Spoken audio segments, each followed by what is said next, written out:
Hi guys, welcome back. तो इस series के थ्रू हम बिजनेस इकोनॉमिक्स की वेरियस कॉन्सेप्ट्स डिस्कस कर रहे हैं। करंटली हम कॉस्ट से रिलेटेड थ्योरीज एक्सप्लोर कर रहे हैं। पिछली वीडियो में हमने वेरियस टाइप्स ऑफ कॉस्ट पढ़ा था, राइट। अब इस वीडियो में हम डिस्कस करेंगे cost function and short run total cost. ठीक है, शॉर्ट रन में क्या क्या टोटल कॉस्ट होते हैं हम उनको डिटेल में देखेंगे। तो चलिए स्टार्ट करते हैं with cost function. Cost function, देखिए हमने एक प्रोडक्शन फंक्शन पढ़ा था जब हम थ्योरी ऑफ प्रोडक्शन वाला चैप्टर पढ़ रहे थे, राइट। प्रोडक्शन फंक्शन क्या होता था? It was basically the relationship between output produce and the various inputs that determine this output, right. अब कॉस्ट फंक्शन का कॉन्सेप्ट भी थोड़ा सिमिलर है, लेकिन यहाँ पे हम आउटपुट की क्वांटिटी को नहीं स्टडी करते बट कॉस्ट को स्टडी करते, ठीक है।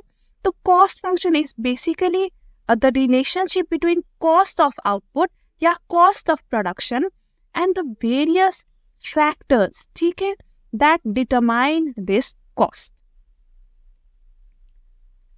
देखिए डेफिनेशन को देखिए एक बार। The cost function is a fundamental concept in economics that helps to understand and quantify the relationship between cost of production and various factors influencing it। it मतलब cost, ठीक है। तो basically cost function में we are studying the relationship between cost of production और ऐसे कौन कौन से factors हैं जो ये cost of production को influence करते हैं या फिर affect करते हैं, ठीक है। It is essentially a mathematical representation of the cost associated with producing a particular level of output। आप एक particular level of output produce करना चाहते हो तो उसमें क्या क्या कॉस्ट एसोसिएटेड होते हैं, उसी की मैथमेटिकल रिप्रेजेंटेशन को हम कॉस्ट फंक्शन कहते हैं। देखिए अब जैसे प्रोडक्शन फंक्शन में एक डिपेंडेंट एंड इंडिपेंडेंट वेरिएबल होता था, राइट। सिमिलरली कॉस्ट फंक्शन में भी डिपेंडेंट एंड इंडिपेंडेंट वेरिएबल्स भी होते हैं, ठीक है। तो डिपेंडेंट वेरिएबल कौन सा है?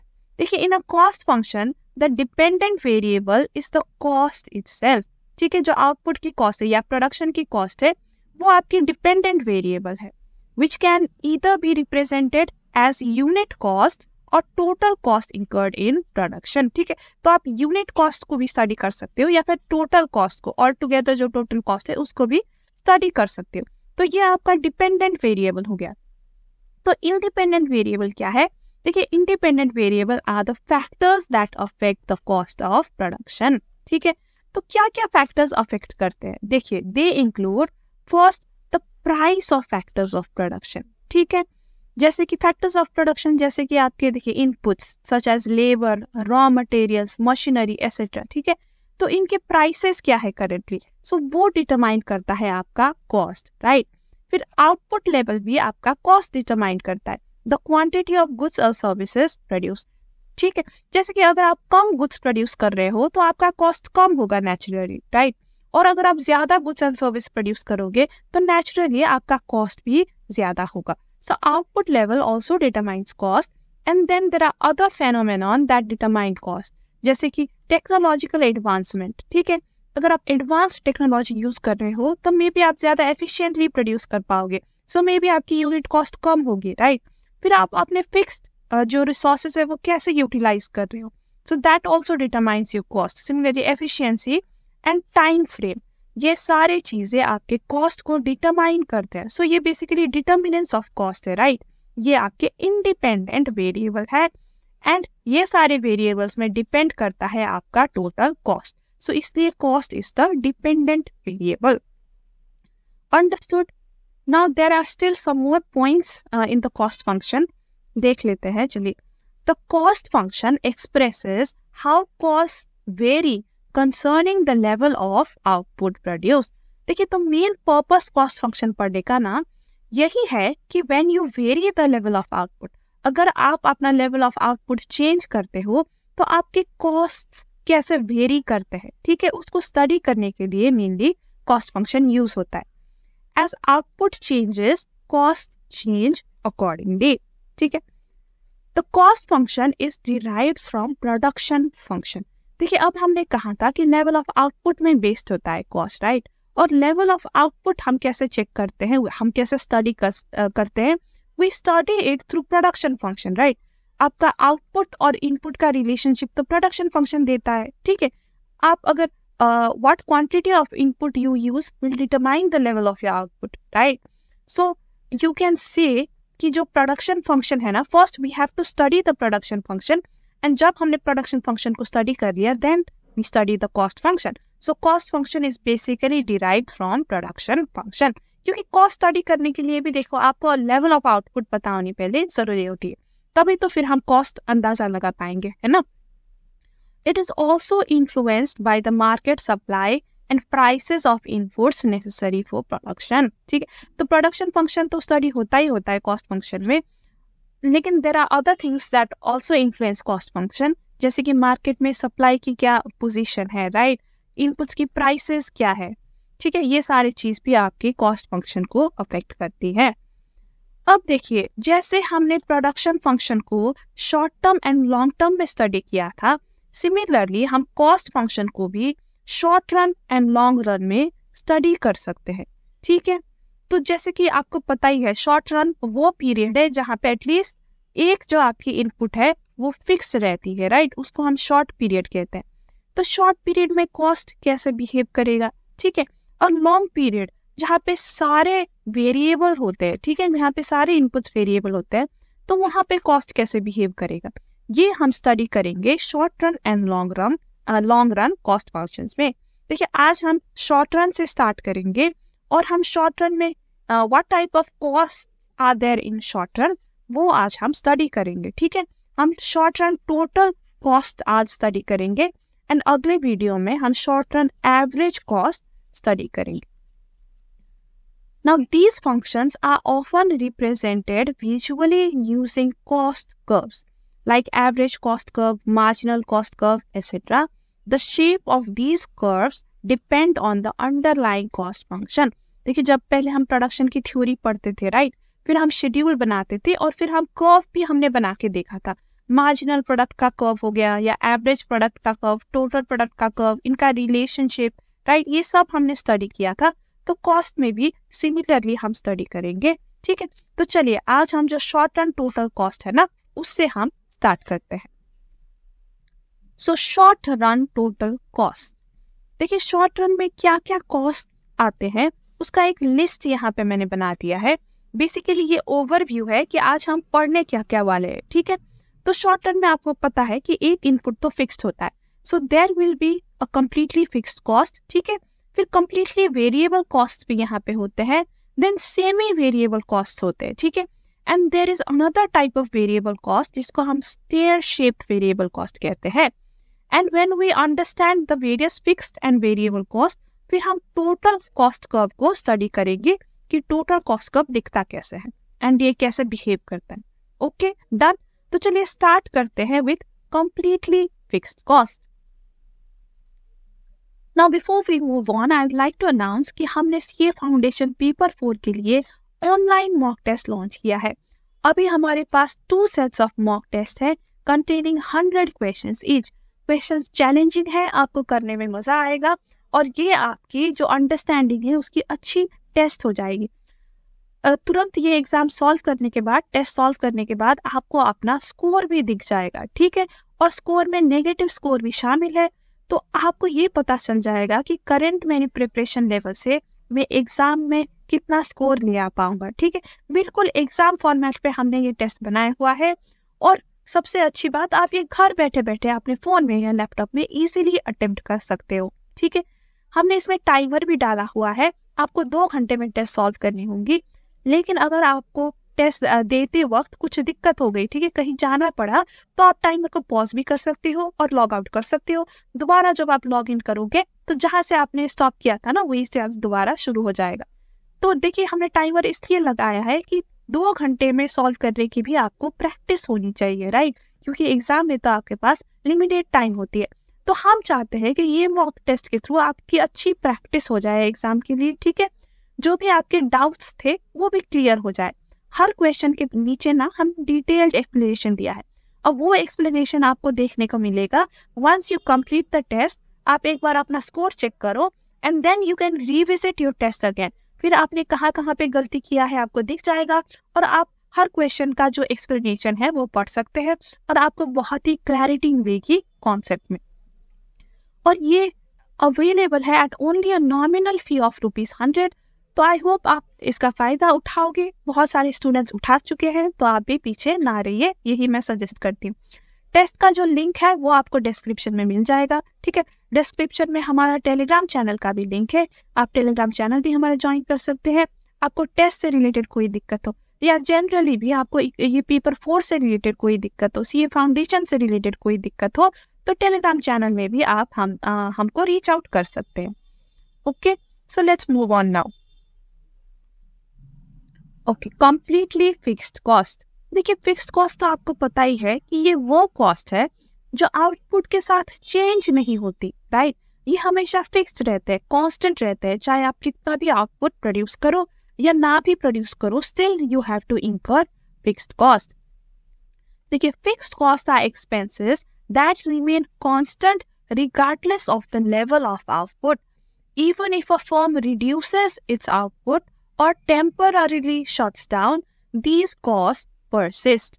अगर आप टेम्परेरी बेसिस में शट डाउन भी कर दो या आपने आउटपुट रिड्यूस कर दो, तब भी आपका फिक्स्ड कॉस्ट सेम ही रहेगा, इट परसिस्ट, ठीक है। It does not change with your level of output. So what are the examples of fixed cost जो एक बिजनेस या फिर एक प्रोड्यूसर इंकर कर सकता है? So here are some examples. देखिए, जैसे कि कॉन्ट्रैक्चुअल रेंट हो गया, ठीक है। आपने कोई फैसिलिटी रेंट पे लिया है टू स्टार्ट प्रोडक्शन, ठीक है। तो आपको जो कॉन्ट्रैक्ट में बताया गया है वो फिक्स्ड अमाउंट ऑफ रेंट पे करना है, मंथली या फिर ईयरली, ठीक है। तो ये आपके आउटपुट की वजह से वेरी नहीं करता। आप कितना भी आउटपुट प्रोड्यूस कर लो वो फैसिलिटी में, ठीक है, आपका रेंट तो हमेशा कांस्टेंट ही रहेगा। अगर आप प्रोडक्शन ना भी करो तब भी जब तक आपने रेंट में लिया है आपको रेंट तो देना ही पड़ेगा, राइट। इंश्योरेंस फीस, अब सर्टेन इंश्योरेंस फीस भी फिक्स हो सकता है। जो इंश्योरेंस कंपनी है वो शायद आपको एनुअली एक फिक्स्ड अमाउंट चार्ज कर रही है, not depending on your output, ठीक है। तो ये भी फिक्स्ड हो सकता है। Then maintenance cost can also be fixed. साल में एक बार मेंटेनेंस कराना है आपकी प्लांट्स एंड मशीनरी की, ठीक है, आपकी व्हीकल की या आपके कोई भी फिक्स्ड एसेट की, चाहे आप उसे यूज करो, कितना भी यूज करो ना करो, लेकिन मेंटेनेंस आपको करानी है, तो ये भी एक फिक्स्ड हो सकता है। सिमिलरली प्रॉपर्टी टैक्सेस, ठीक है, इंटरेस्ट ऑन कैपिटल, आपने बोरो किया है पैसा, ठीक है, ये प्रोडक्शन प्रोसेस स्टार्ट करने के लिए, तो आपको रेगुलर बेसिस में बैंक को या फिर जिससे आपने लोन लिया है उसको आपको इंटरेस्ट पे करना पड़ेगा, ठीक है। चाहे आप वो पैसे कुछ भी अब यूज में लगाओ, ठीक है, इंटरेस्ट तो आपको पे करना पड़ेगा। कितना भी आप प्रोड्यूस करो, यू हैव टू पे द इंटरेस्ट। चाहे आप सिर्फ 1 यूनिट प्रोड्यूस करो या फिर 1000 यूनिट प्रोड्यूस करो, interest would be same, it does not depend on output, right. Similarly managers salary, ठीक है, जो मैनेजर की मंथली सैलरी है, राइट, वो भी आउटपुट में डिपेंड नहीं करता, वो एक फिक्स्ड अमाउंट होता है विच यू हैव टू पे। सिमिलरली सिक्योरिटी वेजेस, आपने कुछ सिक्योरिटी पर्सनल हायर किया है, तो वो भी आउटपुट के हिसाब से आप इनको वेज नहीं देते ना, इनको आप घंटे के हिसाब से देते हैं या दिन के हिसाब से देते हैं, कितने दिन काम किया उस हिसाब से आपने दे दिया, राइट। तो ये आउटपुट में डिपेंडेंट नहीं है and they all fall under fixed cost. अब फिक्स्ड कॉस्ट कर्व को समझने के लिए ना हम एक शेड्यूल बना लेते हैं, ठीक है। लेवल ऑफ आउटपुट हमने लिया और यहाँ पे हमने फिक्स्ड कॉस्ट लिया। तो देखिए, इवन अगर आप कोई भी आउटपुट प्रोड्यूस नहीं कर रहे हो, जीरो आउटपुट में भी you are incurring certain fixed cost. हो सकता है ये रेंट है, ठीक है, आप मान लीजिए ये रेंट है suppose, okay, the fixed cost we are talking about is rent. तो आज आपने कमरा हायर किया, ठीक है, आप 10 दिन बाद प्रोडक्शन स्टार्ट कर रहे हो, लेकिन आपका रेंट कॉस्ट तो लगेगा ना, आज से ही आपका रेंट तो शुरू है। So see, even if you produce 0 units, आपका still you have to incur rent.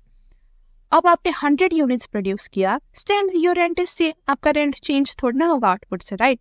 Similarly you increase your production, लेकिन आपका जो फिक्स्ड कॉस्ट है वो हमेशा ही सेम रहता है।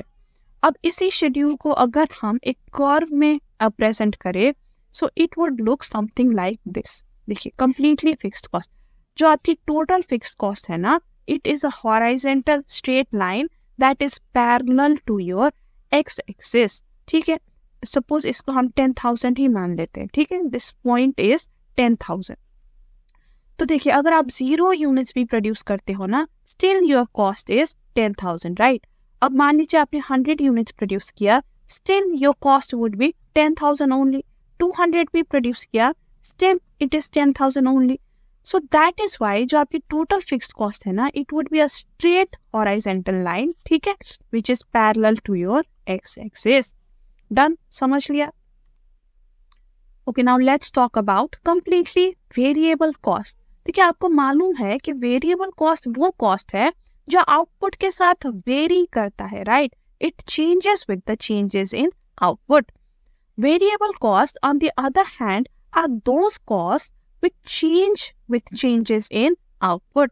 For example, the prices of raw materials. देखिए raw materials आपको जितना आउटपुट प्रोड्यूस करना है ना, उस हिसाब से you buy raw materials, right?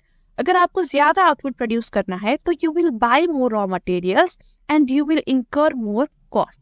अगर आपको कम आउटपुट प्रोड्यूस करना है तो आप कम रॉ मटेरियल बाई करेंगे और आपका कॉस्ट जो भी कॉस्ट भी है वो कम हो जाएगा, right. So it varies with output. Similarly wages of casual labour employed. अब कैजुअल लेबर वो लेबर है ना जो आप सिर्फ प्रोडक्शन के टाइम पे एम्प्लॉय करते हो, ठीक है। अगर आपको ज्यादा आउटपुट प्रोड्यूस करनी है तो आप ज्यादा लेबर हायर करोगे, right. So your cost will also be higher. लेकिन अगर आपको कम प्रोड्यूस करनी है तो आप लेबर को भी डिक्रीज कर दोगे, ठीक है, कैजुअल लेबर्स को, and your cost will also decrease. So wages of labour also changes with output. Similarly fuel and power used, ठीक है। अगर ज्यादा प्रोडक्ट बनाना है तो ऑब्वियसली ज्यादा फ्यूल एंड पावर की जरूरत होगी, कम बनानी है तो कम की जरूरत होगी, राइट। एंड ट्रांसपोर्टेशन कॉस्ट, ज्यादा आउटपुट को ट्रांसपोर्ट करने में, ठीक है, आपकी कॉस्ट भी ज्यादा लगती है। कम आउटपुट है तो शायद एक ही राउंड में आप सारे आउटपुट अपना ट्रांसपोर्ट कर पाओ, राइट। तो आपकी ट्रांसपोर्टेशन कॉस्ट भी it depends on output. So I hope you understood the examples of variable cost. देखिए अब दूसरा एक पॉइंट है यहाँ पे, if a firm shut down for a short period it may not use the variable factors of production and therefore will not incur any variable cost, ठीक है। अगर फर्म टेम्पररी शट डाउन करता है ना, अगर आप प्रोडक्शन बंद करते हो तो जो ये वेरिएबल फैक्टर्स है ना आप यूज नहीं करते, जैसे कि raw materials, casual labour, right. तो आपका वेरिएबल कॉस्ट भी नहीं लगता। ये वेरिएबल कॉस्ट आप तभी इंकर करते हो when you start producing, okay. अब देखिए शेड्यूल के साथ समझते हैं इसको भी। हमने यहाँ पे लिया लेवल ऑफ आउटपुट एंड यहाँ पे वेरिएबल कॉस्ट। देखिए अगर आप प्रोड्यूस नहीं करोगे तो आपका कोई वेरिएबल कॉस्ट नहीं होगा। At 0 units your variable cost is also 0। लेकिन जैसे ही आप प्रोड्यूस करने लग जाओगे यू विल इंकर सम वेरिएबल कॉस्ट, एंड जितना आप ज्यादा प्रोड्यूस करोगे आपका वेरिएबल कॉस्ट उतना ज्यादा होगा। देखिए यहाँ पे आपका आउटपुट भी इंक्रीज होता जा रहा है, राइट। 100 से 200, 300। सिमिलरली आपका वेरिएबल कॉस्ट भी इंक्रीज हो रहा है। पहले 300 था, as you increased your output ये increase हो गया and then it increased, और ये continuously increase होता जाता है with increase in output। अब इसी को अगर हम कर्व में इसको रिप्रेजेंट करना है तो वेरिएबल कॉस्ट कुछ इस तरीके का दिखता है। देखिए एट 0 लेवल ऑफ आउटपुट आपका कॉस्ट भी 0 है, इसलिए variable cost it starts at 0, right. Fixed cost देखिए एक पॉइंट से स्टार्ट होता था, राइट, एक पॉइंट से, और वो ऐसे स्ट्रेट हॉराइजॉन्टल होता था। लेकिन वेरिएबल कॉस्ट 0 से ही स्टार्ट होता है, क्योंकि देखिए 0 लेवल ऑफ आउटपुट में आपका कॉस्ट इज 0। अब जैसे ही आप आउटपुट इंक्रीज करोगे देन यू विल इंकर सम कॉस्ट, राइट। तो यहाँ पे आपका let's consider this a point, ठीक है। सपोज ये आपका 100 यूनिट्स के लिए तो आपको 300 कॉस्ट लग जाएगा, राइट। अब अगर आपने 200 यूनिट्स प्रोड्यूस किया so it will be 600 your cost will be. तो यहाँ पे दूसरा पॉइंट हो गया, ठीक है। अगर आपने 300 प्रोड्यूस किया यू विल बी इंकरिंग 900, ठीक है। तो यहाँ पे दूसरा पॉइंट हो गया, ठीक है। तो अगर ये सारे पॉइंट्स को आप एक स्ट्रेट लाइन से जोड़ दो तो आपका वेरिएबल कॉस्ट निकल के आता है। सो दैट्स व्हाई इसका इस तरीके का शेप होता है, ठीक है। It starts from 0 and then it slowly increases. तो इसलिए देखिए ऐसा वाला शेप आपको वेरिएबल कॉस्ट का दिखने को मिलेगा। So I hope you understood this curve also. Okay, now let's move on to semi variable cost. देखिए सेमी वेरिएबल कॉस्ट ना ये कंप्लीटली फिक्स्ड भी नहीं होती और कंप्लीटली वेरिएबल भी नहीं होते। सर्टन पोर्शन इनका फिक्स होता है एंड सर्टन पोर्शन इनका वेरिएबल होता है, ठीक है। इसलिए इनका नाम सेमी वेरिएबल रखा गया है। Semi variable cost have both a fixed portion that remains constant over a certain range of activity and a variable portion also that changes with the level of activity. देखिए certain range तक इनका cost जो है वो fixed होता है, और अगर ये रेंज एक्सीड कर लिया फिर वेरिएबल कॉस्ट स्टार्ट होता है which depends on the level of activity या level of output, ठीक है। तो अगर हम एग्जाम्पल लें, ठीक है, तो best example of semi variable cost would B utility bills, जैसे कि आपके इलेक्ट्रिसिटी, गैस। यहाँ पे क्या होता है ना, जैसे अगर हम इलेक्ट्रिसिटी की बात करें तो सर्टेन यूनिट्स तक आपका कॉस्ट फिक्स्ड कर दिया जाता है, ठीक है। लेकिन अगर आपने ये यूनिट से ज्यादा यूज कर लिया, ठीक है, तो जो एक्स्ट्रा यूनिट्स आपने यूज किया ना उसका आपको पर यूनिट के हिसाब से चार्ज लगता है, ठीक है। तो ये वेरिएबल होता है, राइट। ये एक्स्ट्रा यूनिट वाला जो आपका कॉस्ट है ये वेरिएबल होता है क्योंकि it depends on your level of activity, your level of usage, ठीक है। तो देखिए यहाँ पे एक फिक्स्ड कंपोनेंट भी हो गया और एक वेरिएबल कंपोनेंट भी हो गया, इसलिए हम इसको सेमी वेरिएबल कॉस्ट कहते हैं। अब गैस की भी नॉर्मली ऐसे ही होती है, ठीक है। देन फोन बिल्स, देखिए फोन बिल्स भी ऐसा हो सकता है, अगर आप पोस्ट पेड फोन यूज कर रहे हो ना तो हो सकता है कि सर्टेन आपकी यूसेज तक आपकी कॉस्ट फिक्स करा दी गई है, ठीक है। और इसके बाद भी अगर आप एक्स्ट्रा कॉल्स करते हो तो मे बी आपको पर कॉल के हिसाब से या पर आवर के हिसाब से आपको पे करना पड़े। इंश्योरेंस प्रीमियम भी ऐसा हो सकता है कि सर्टेन यूनिट उन्होंने फिक्स करा है कि इतना तो आपको पे करना ही करना है, and the remaining premium would depend on the usage of the machinery और व्हीकल जिसका आप इंश्योरेंस ले रहे हो, ठीक है। एंड एनुअल मेंटेनेंस कॉस्ट भी सर्टेन पोर्शन फिक्स हो सकता है, देन जो रिमेनिंग पोर्शन है इट में डिपेंड कि आपकी जो प्लांट एंड मशीनरी है, ठीक है, उसकी हालत कैसी है, तो उसके बेसिस में they can charge you extra, okay. तो ये वो कॉस्ट के एग्जांपल है जिनमें कुछ पोर्शन फिक्स्ड होता है एंड कुछ पोर्शन वेरिएबल। चलो इसको एग्जांपल एंड शेड्यूल से ही समझ लेते हैं ताकि आपको कर्व समझने में ज्यादा आसान हो। इलेक्ट्रिसिटी का ही हम एग्जांपल ले लेते हैं, ठीक है। अज्यूम करते हैं कि जो फिक्स्ड मंथली चार्ज है ना इलेक्ट्रिसिटी की अप टू 100 किलोवाट आवर वो ₹100 है, ठीक है।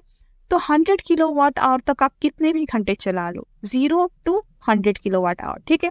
अब 0 घंटे चला लो, 1 घंटे चला लो, 2 घंटे चला लो या 99 आवर्स चला लो, आपका कॉस्ट फिक्स्ड है, दैट इज ₹100।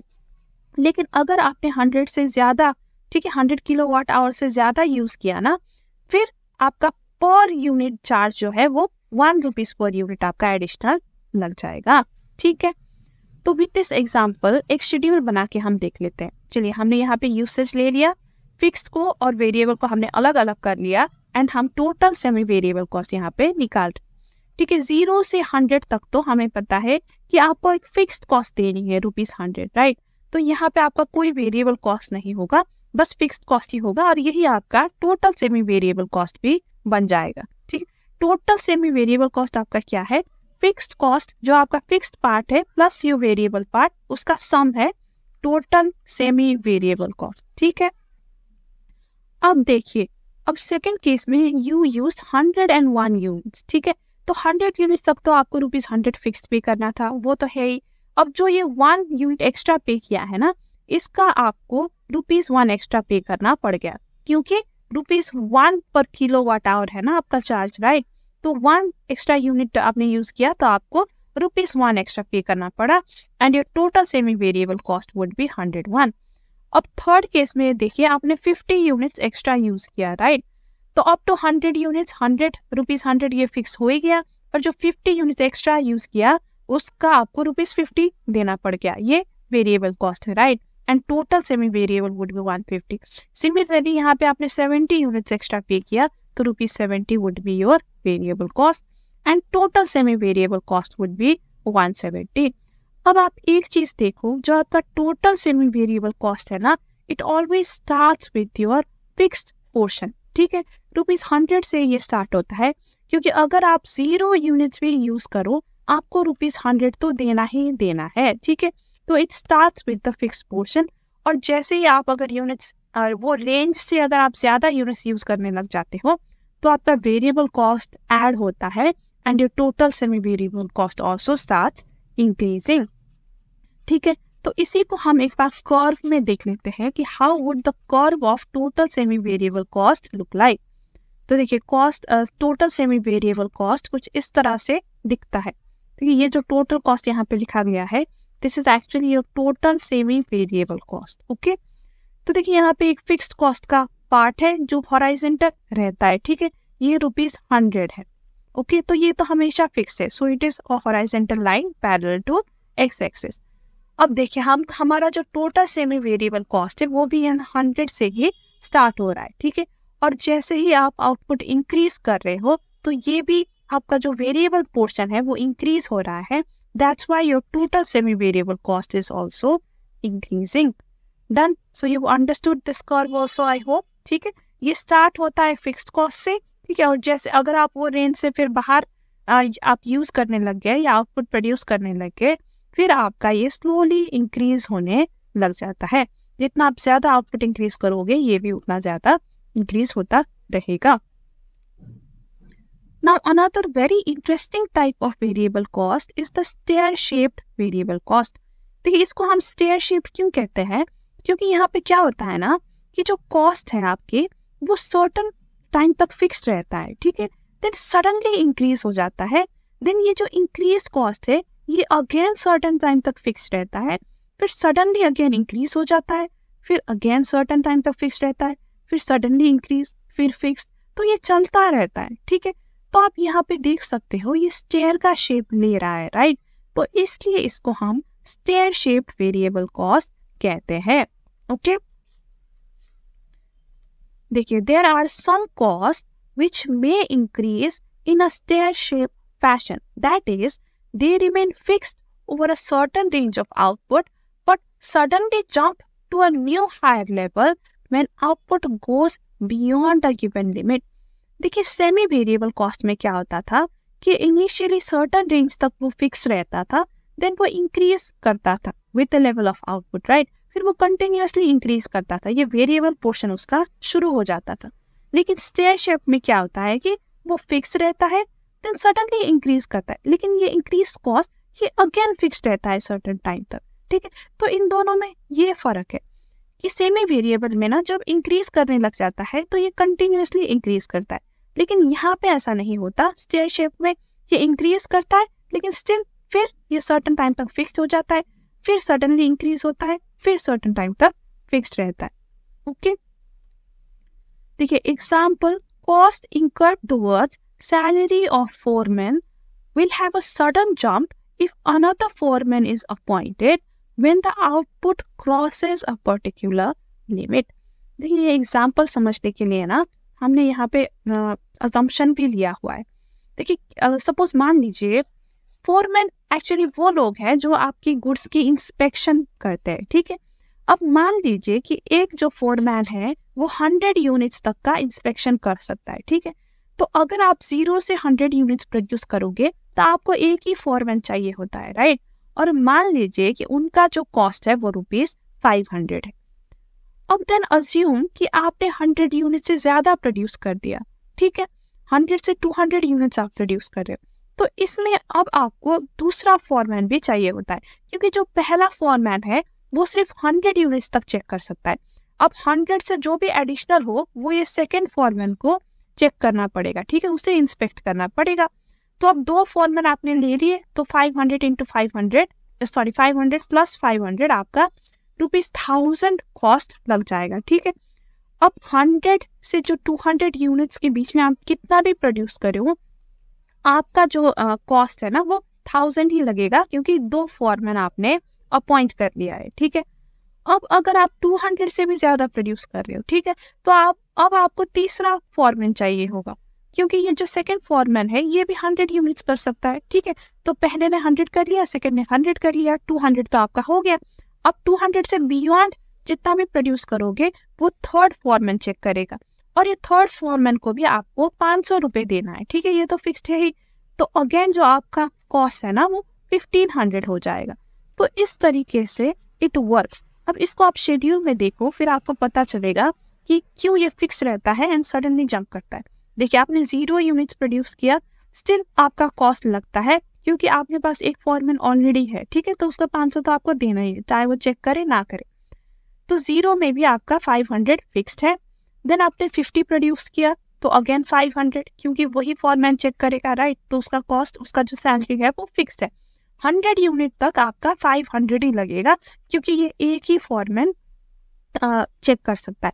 लेकिन जैसे ही आपने 101 यूनिट्स प्रोड्यूस किया ना, सडनली योर कॉस्ट इंक्रीज, क्योंकि अब आपको 2 फॉरमैन लगेंगे।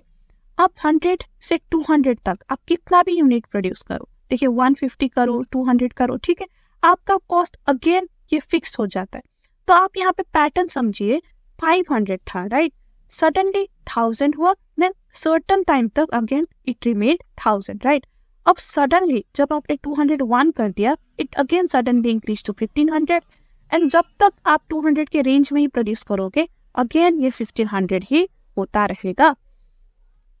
सो देखिए अगर आप इसका कर्व बनाओगे ना ये शेड्यूल का, तो ये इस तरीके का दिखेगा, ठीक है, सर्टन लेवल तक फिक्स, देन सर्टन इंक्रीज होके 1000 हो गया, right, then again fix, then again increase. तो इस तरह से आपका स्टेयर शिफ्ट वेरिएबल कॉस्ट बनता है। देखिए अब आपने various types of fixed and variable cost पढ़ लिया, right. Now let's come to total cost. तो ये टोटल कॉस्ट क्या है? It represents the overall expense to produce a specific output. एक आउटपुट प्रोड्यूस करने में जितना भी आपका fixed cost and variable cost, सारे प्रकार के वेरिएबल कॉस्ट, ठीक है, जो सारे लगे हैं ना, अगर हम इनको टोटल करें तो आपका टोटल कॉस्ट निकल के आ जाता है, ठीक है। अब यहाँ नीचे फॉर्मूला भी दिया गया है, देखिए total cost is equals to total fixed cost plus total variable cost, where total fixed cost remains constant and total variable cost changes with output, ठीक है। चलिए हम एक अज्यूम कर लेते हैं, एग्जांपल ले लेते हैं, शेड्यूल बना के टोटल कॉस्ट को स्टडी करते हैं, ठीक है। मान लीजिए जो आपका फिक्स्ड कॉस्ट है, टोटल फिक्स्ड कॉस्ट, ठीक है, जितना भी आपके फिक्स्ड कॉस्ट है सारे आपने ऐड करके टोटल फिक्स्ड कॉस्ट जो निकाल दिया वो ₹500 है, and variable cost per unit, ठीक है, आपका ₹2 है। तो देखिए हमने यहाँ पे वेरियस आउटपुट लेवल दिया हुआ है। अगर आप 0 यूनिट्स प्रोड्यूस कर रहे हो करेंटली, ठीक है, still you have incurred certain fixed cost, तो वो तो आपका लगेगा ही लगेगा, अगर चाहे आप प्रोड्यूस करो ना करो, राइट। ये हमने फिक्स्ड कॉस्ट पढ़ते हुए देख लिया था। लेकिन 0 यूनिट्स में आपका कोई भी वेरिएबल कॉस्ट नहीं लगेगा, so total cost here would be equal to your fixed cost, that is 500। ये कॉलम को हम बाद में स्टडी करेंगे, ठीक है, अभी इसको भूल जाइए। Now coming to next level, देखिए अब आपने 50 यूनिट्स प्रोड्यूस कर दिया तो फिक्स्ड कॉस्ट तो आपका सेम ही रहेगा, it does not change, right. लेकिन जो आपका वेरिएबल कॉस्ट है वो ₹2 पर आउटपुट है, राइट, तो 50 into 2 वुड बी योर ₹100, तो वेरिएबल कॉस्ट 100 हो गए। Again you are producing 100 units, fixed cost is same, लेकिन वेरिएबल कॉस्ट आपका 200 हो जाता है, and your total cost would be 500 plus 200 700. Similarly यहाँ पे 500 plus 300 800 हो जाएगा, and 500 plus 400 900 हो जाएगा, and it goes on, ठीक है। तो आपका जो टोटल कॉस्ट है देखिए, it starts with your fixed cost, then it continuously increase हो रहा है, राइट, जैसे आप नीचे बढ़ रहे हो ये increase हो रहा है because of the increasing variable cost। तो जिस तरह से आपका वेरिएबल कॉस्ट इंक्रीज होगा, जितने से वेरिएबल कॉस्ट इंक्रीज होगा उतने से ही टोटल कॉस्ट भी इंक्रीज होगा, क्योंकि जो फिक्स्ड पार्ट है ना टोटल कॉस्ट का वो तो सेम ही रहेगा, राइट। देखिए total cost consist of fixed portion जो कि हमेशा सेम रहता है, एंड अ वेरिएबल पोर्शन जो चेंज होता रहता है, ठीक है। तो जिस तरह से ये चेंज होगा, by how much quantity this changes, आपका टोटल कॉस्ट भी उसी हिसाब से चेंज होता है। Now moving on to ये लास्ट कॉलम, देखिए ये हमने क्यों निकाला है, इसमें हमने क्या किया है, पहले तो हमने टोटल कॉस्ट से टोटल वेरिएबल कॉस्ट सब्ट्रैक्ट किया है, ठीक है। This portion from this portion we have subtracted this portion. तो आपको यहाँ पे क्या दिख रहा है, whenever you subtract total from total cost, if you subtract total variable cost, आपका आंसर हमेशा आएगा फिक्स्ड कॉस्ट, ठीक है। और ये एवरी लेवल ऑफ आउटपुट में ये सेम होता है। देखिए we have considered 5 level of output, right? तो सारे में ये सेम आ रहा है and it is equal to your fixed cost. ये आपको अभी काम आएगा जब आप कर्व पढ़ेंगे ना, तो आपको समझने में इजी होगा। चलिए, तो कर्व को भी एक बार हम देख लेते हैं। टोटल फिक्स्ड जो टोटल कॉस्ट कर्व है वो क्या, तो देखिए वही शेड्यूल को अगर हम ग्राफिकली रिप्रेजेंट करें तो वो कुछ इस तरीके से दिखता है। देखिए हमने यहाँ पे टोटल फिक्स्ड कॉस्ट भी लिया है, टोटल वेरिएबल कॉस्ट भी लिया है एंड टोटल कॉस्ट का हमने कर्व बनाया, ठीक है? तो ये total cost is basically the addition, the sum of the total fixed cost and total variable cost. अब टोटल फिक्स्ड कॉस्ट आप देखिए, ये एक स्ट्रेट हॉराइजेंटल लाइन है, राइट? क्योंकि ये आउटपुट से वेरी नहीं करता, इट इज ऑलवेज फिक्स्ड। हमने 500 अज्यूम किया था, राइट? इसको तो ये हमेशा 500 ही रहेगा। अब टोटल वेरिएबल कॉस्ट अगर आप देखो तो ये 0 से स्टार्ट हो रहा है, क्योंकि अगर आप 0 यूनिट प्रोड्यूस करोगे तो आपको कुछ वेरिएबल कॉस्ट नहीं लगेगा, right? Variable cost would also be 0। और जैसे ही आप आउटपुट इंक्रीज करोगे तो वेरिएबल कॉस्ट पे देखिए इंक्रीज होता जा रहा है, राइट? सो दैट्स व्हाई देखिए आपका फिक्स्ड कॉस्ट जो है वो एक सर्टेन लेवल से स्टार्ट हो रहा है, लेकिन वेरिएबल कॉस्ट जो है वो 0 से ही स्टार्ट हो रहा है। अब टोटल कॉस्ट कर्व को देखिए, ये स्टार्ट होता है एट द पॉइंट जहां पे आपकी फिक्स्ड कॉस्ट रहती है। क्यों? क्योंकि देखिए total cost is equal to your total fixed cost plus total variable cost, right? तो इवन अगर आप 0 यूनिट्स भी प्रोड्यूस करो तो आपने सर्टेन फिक्स्ड कॉस्ट तो लगाया है ना, तो एटलीस्ट 500 तो आएगा ही आएगा आपके टोटल कॉस्ट में। So that's why your total cost also starts from this point, that is 500 only, ठीक है? एंड उसके बाद देखिए जिस तरह से ये वेरिएबल कॉस्ट मूव करेगा ना, उसी तरह से आपका टोटल कॉस्ट भी मूव करता है। क्योंकि टोटल कॉस्ट की अगर आप फॉर्मूला में देखिए तो जो फिक्स्ड कॉस्ट है ये तो हमेशा कांस्टेंट ही रहता है, तो जो मूव होता है वो वेरिएबल कॉस्ट ही है, राइट? तो जिस तरह से ये मूव करेगा total cost will also move in the same way. तो इन दोनों कर्व का स्लोप देखिए, स्लोप यानी कि इनके मूवमेंट देखिए, तो जिस तरह से टोटल वेरिएबल कॉस्ट मूव कर रहा है उसी तरह से टोटल कॉस्ट भी आपका मूव कर रहा है, ठीक है? तो ये फिगर आपको समझ आ गया। Now there are certain pointers जो हमें एक बार देखना होगा, ठीक है? चलिए एक बार देख लेते हैं। Okay, the first point is total cost is derived by adding total fixed cost and total variable cost vertically at each level of output, ठीक है? each level of output में अगर हम ये दोनों fixed cost and variable cost को जोड़े then we will get total cost। ये तो हमें पता ही था, हमने शेड्यूल में भी देखा था, right? total cost and total variable cost curves have identical slopes at each level of output। देखिए इनका जो स्लोप है, जो मूवमेंट है वो हमेशा सेम रहेगा, ठीक है? Then at each point the two curves have vertical distance equal to the total fixed cost. ये टू कर्व्स मतलब total cost and total variable cost, ठीक है? तो ये क्या कह रहा है कि जो ये वेरिएबल कॉस्ट है एंड जो टोटल कॉस्ट है, इनका जो वर्टिकल डिस्टेंस है यानी कि दिस डिस्टेंस, ठीक है, ये हमेशा कांस्टेंट रहेगी and they will be equal to 500, यानी कि आपकी फिक्स्ड कॉस्ट होंगे। तो हमने शेड्यूल में जो लास्ट वाला कॉलम बनाया था तो उसमें हमने क्या किया था, राइट? हमने इन दोनों का डिफरेंस ही तो निकाला था, ठीक है? तो वो डिफरेंस हमेशा 500 ही था and it was equal to your fixed cost only, ठीक है? तो यही ये पॉइंट कह रहा है।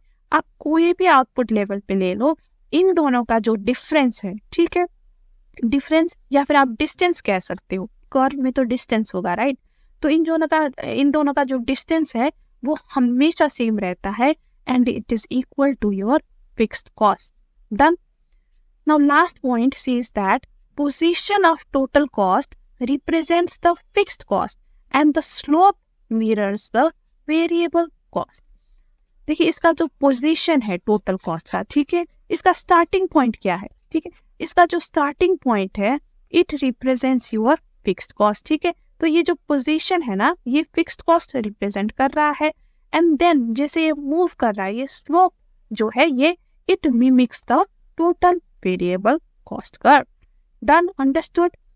अब एक आखिरी चीज है यहाँ पे जो आपको समझनी, और वो ये है कि जो ये आपका टोटल वेरिएबल कॉस्ट है ना, ये इस तरह के का शेप का क्यों है, यानी कि स्टार्टिंग में ये स्लोली इंक्रीज हो रहा है, then after a certain point ये स्टीपली राइज हो रहा है, ठीक है, ये बहुत तेजी से इंक्रीज हो रहा है। तो ऐसा क्यों होता है? देखिए ये आपको ये शेप देख के आपको भी लगा होगा कि अजीबोगरीब तरीके से बेंड हो रहा है, राइट। स्टार्टिंग में इस तरह से बेंड हो रहा है धीरे धीरे, देन सडनली यहाँ से ये तेज होना शुरू हो गया। So why does this happen? This happens because of the law of diminishing returns. देखिए जब हमने प्रोडक्शन पढ़ा था तो वहां पे हमने लॉ ऑफ डिमिनिशिंग रिटर्न्स पढ़ा था, राइट। ये डिमिनिशिंग रिटर्न्स का लॉ क्या कहता था कि इनिशियली जब आप अपने वेरिएबल इनपुट्स इंक्रीज करते हो तो आपका आउटपुट तेजी से इंक्रीज होता है, लेकिन बाद में अगर आप इनपुट्स इंक्रीज भी कर दो आफ्टर सर्टेन टाइम तो आपका आउटपुट इतनी तेजी से नहीं इंक्रीज होता कि डिमिनिश रेट में इंक्रीज होता है, डिमिनिशिंग रेट में, राइट। यानी कि जो इंक्रीज है वो डिक्रीज हो जाता है, it increases but at a decreasing rate. यही हमने पढ़ा था, राइट। इसको एक एग्जाम्पल लेके अब हम समझते हैं। मान लीजिए, ठीक है, स्टार्टिंग में अगर आप 20 यूनिट्स ऑफ इनपुट लेते थे तो आप 100 यूनिट्स ऑफ आउटपुट निकाल पाते थे, ठीक है, ये इनपुट ये आउटपुट हो गया। अब जब डिमिनिशिंग रिटर्न वाला स्टेज स्टार्ट हो जाता है ना, तो विद 20 यूनिट्स आप 100 यूनिट्स निकाल पाओगे? नहीं, यहाँ पे आपका जो आउटपुट है ये कम होता जाएगा, राइट। जो इंक्रीज इन आउटपुट है वो कम होता जाएगा। सो जो 20 यूनिट्स अगर आप लगाओगे so you will be able to produce 50 units only. अब मान लीजिए एक जो प्रोड्यूसर है उसको कंसिस्टेंटली 100 यूनिट्स प्रोड्यूस करना है, तो स्टार्टिंग में तो 20 यूनिट से उसका हो जाएगा, लेकिन बाद में एट दिस स्टेज, ठीक है, जब डिमिनिशिंग रिटर्न वाला स्टेज स्टार्ट होता है, फिर क्या 20 यूनिट से वो निकाल पाएगा? नहीं, उसको 40 यूनिट्स लगाना पड़ेगा 100 यूनिट्स निकालने के लिए, राइट, क्योंकि 20 से तो सिर्फ 50 यूनिट्स वो एडिशनल निकाल पा रहा है। तो देखिए अब यहाँ पे 20 यूनिट्स इनपुट का कॉस्ट हाई होगा या 40 यूनिट्स इनपुट का कॉस्ट हाई होगा? ऑब्वियसली 40 यूनिट्स का हाई होगा, राइट, ठीक है। For same level of output starting में आपको सिर्फ 20 यूनिट्स इनपुट के बराबर का कॉस्ट बियर करना पड़ रहा था, लेकिन बाद में 40 यूनिट्स इनपुट के बराबर का करना पड़ रहा है। देखिए हमेशा डबल हो ये जरूरी नहीं है, लेकिन इंक्रीज होता है। ये बस एक एग्जाम्पल था आपको समझाने के लिए कि क्यों स्टार्टिंग में आपका कॉस्ट धीरे धीरे इंक्रीज होता है। देखिए आप 20 यूनिट्स इनपुट भी लगा रहे हो, so there is some cost, right. So starting में धीरे धीरे कॉस्ट इंक्रीज हो रहा है, बट इट इज इंक्रीजिंग, लेकिन बाद में आफ्टर अ सर्टेन पॉइंट, ठीक है, यहाँ से ये तेजी से क्यों इंक्रीज हो रहा है?